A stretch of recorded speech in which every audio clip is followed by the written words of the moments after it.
गीत का कि ले ले हवालम बजरिया से चूनरी। आजकल के दौर चलो चारों ओर मेला लगले बा तो बहादुरगंज के बाजार भेजी चाहे मऊ नजदीक बा हैं मऊ की अली बिल्डिंग में भेजी जा हर प्रकार के चुनरी मिलत रहेला। हां न तने चली हमने के गाजीपुर में अपन जिला बा तो अपने जिला से लेके आवे के करी बढ़िया बढ़िया नहीं तो बनारसी सिल्क ही आ जाई। अरे वो लोग अपन महादेव से जरूर मंगाई जा का ना तो तारे सादे कि तो के दिखा दे तुझसे जरिया पिलाऊंगी नीली हवालम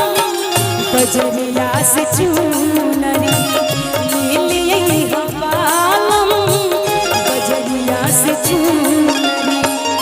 ना तारे सादे तुझ के दिखा दे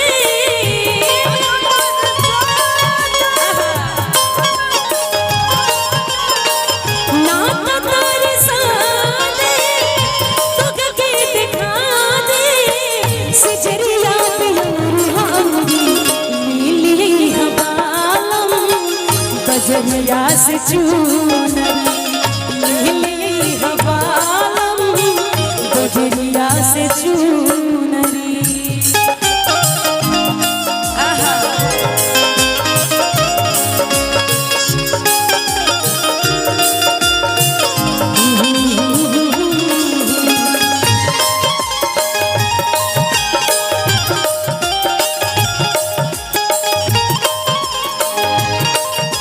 ए गोलू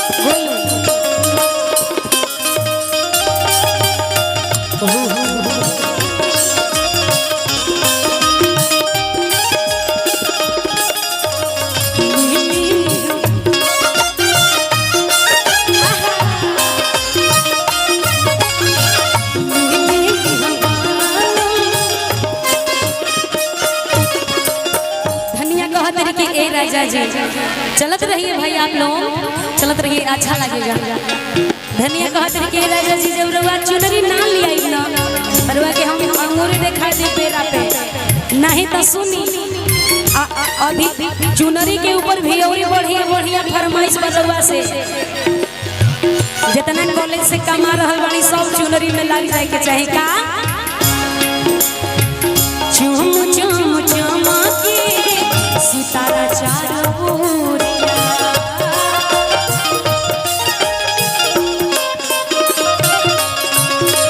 देख के लजा जइहे चांद की जोरिया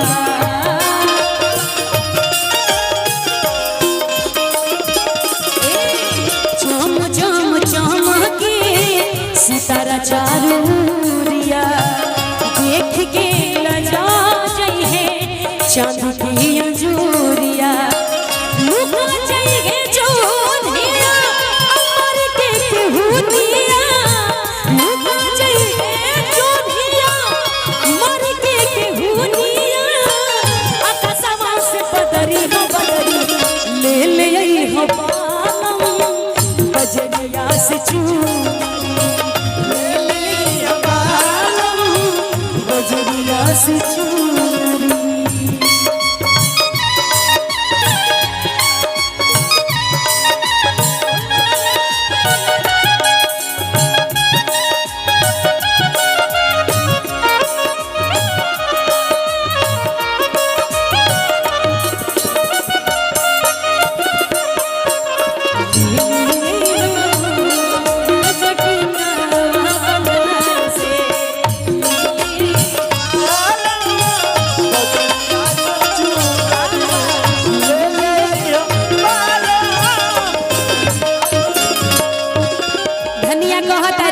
राजा जी चुनरी पहिरी हमा तोहके रिझाई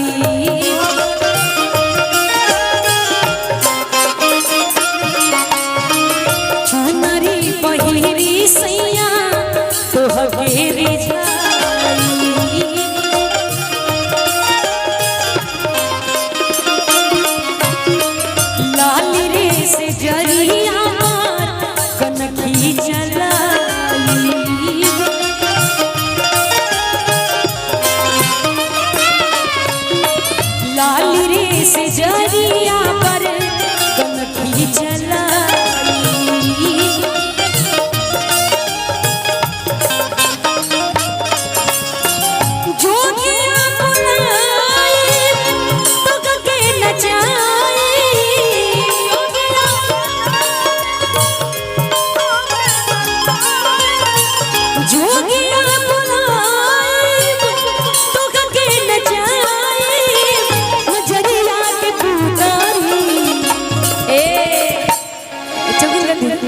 चुगल कर दे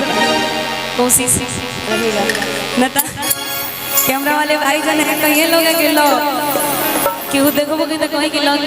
चुगल गवाओ नहीं खेवा तो चलो तेरी चुगल गावे कोशिश करेंगे माफी चाहेंगे अगर गलती होगा तो क्या ले ली हवाला जोगिया बनाई कि तो न जाए एक बोलो एक वीडियो बना दो तो यहाँ पे सामने से बनाना बढ़िया से जोगिया